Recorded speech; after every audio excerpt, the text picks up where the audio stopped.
who is the son of Lord Shiva and Lord Vishnu. Born not of man, but of gods, Shiva and Vishnu. Born to end evil, born to restore Dharma, born to unite millions. This is the story of Lord Ayyappa, his birth, his battles, his glory. Let us journey into his legend.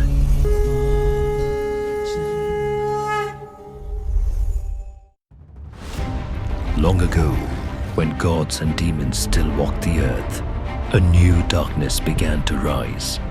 She was Mahishi, fierce, vengeful, and unstoppable. Mahishi was the sister of the demon Mahishasura, who had been slain by goddess Durga. To take revenge, she prayed and received a boon. No man could kill her. She could only be defeated by a child born from both Lord Shiva and Lord Vishnu. Armed with this power, Mahishi spread terror across the three worlds. She crushed armies, defeated the gods, and disturbed the balance of Dharma.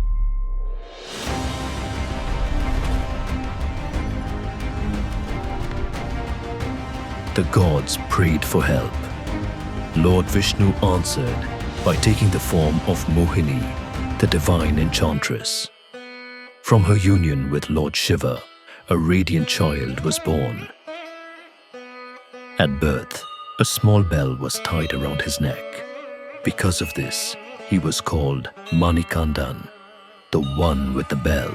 In the ancient land of Pandalam, there lived a noble king named Rajasekara. He was a just ruler, loved by his people, and deeply devoted to the gods. Yet, his heart carried one sorrow. He and his queen had no children. One day, as the king walked through the forests near the sacred Pampa river, he heard the gentle ringing of a tiny bell. Following the sound, he found a radiant baby lying on a bed of leaves, a small bell glowing around his neck. The king's heart filled with joy. He knew this was no ordinary child, but a blessing from the gods.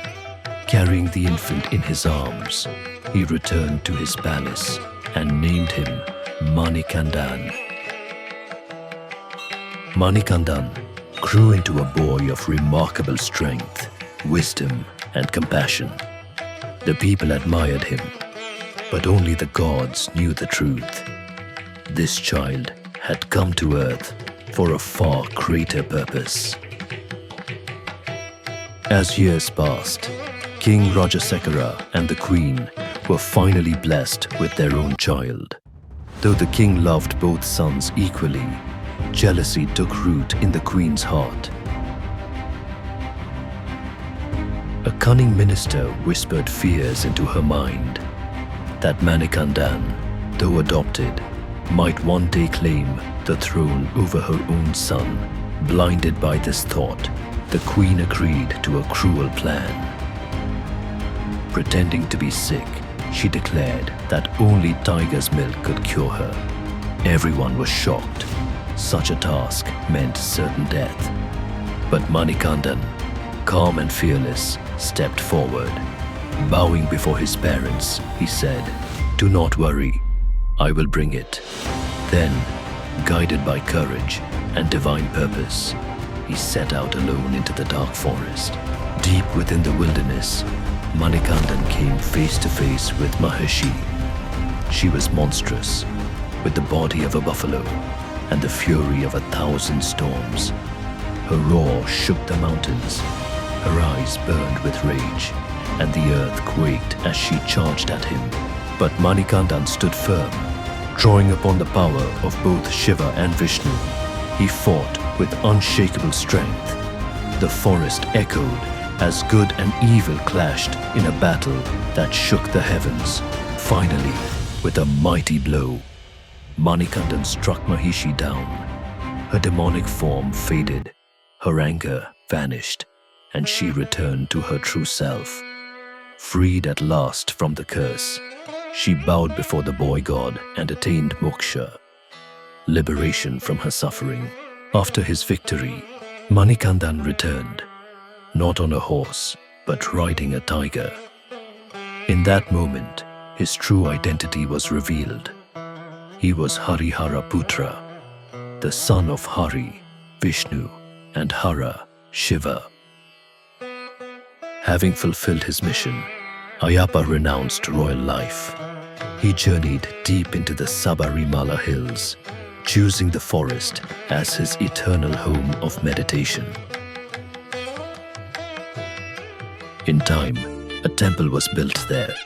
His idol was placed in the yogic pose, calm, watchful, and protective, symbolizing discipline, meditation, and divine grace.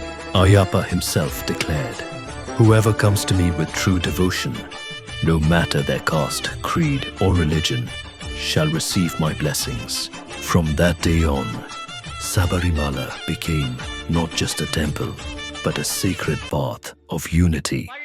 Millions began to gather, climbing the hills with faith, surrendering their hearts at the feet of the Lord. Before coming, devotees take a 41-day vratam, living in purity, simplicity, and devotion. At the temple, they climb the 18 sacred steps, each step a victory over human weaknesses like anger, pride, desire, and ego. And when they reach the top, their voices rise together in one powerful chant. Ayyappa, Swami, Saranam Ayyappa, Saranam Ayyappa, Swami, Saranam Ayyappa. Thus lives the legend of Lord Ayyappa, the eternal protector, the destroyer of evil, and the unifier of all hearts. Ayyappa, Swami, Saranam Ayyappa, Saranam Ayyappa, Swami, Saranam Ayyappa, Saranam Ayyappa, Saranam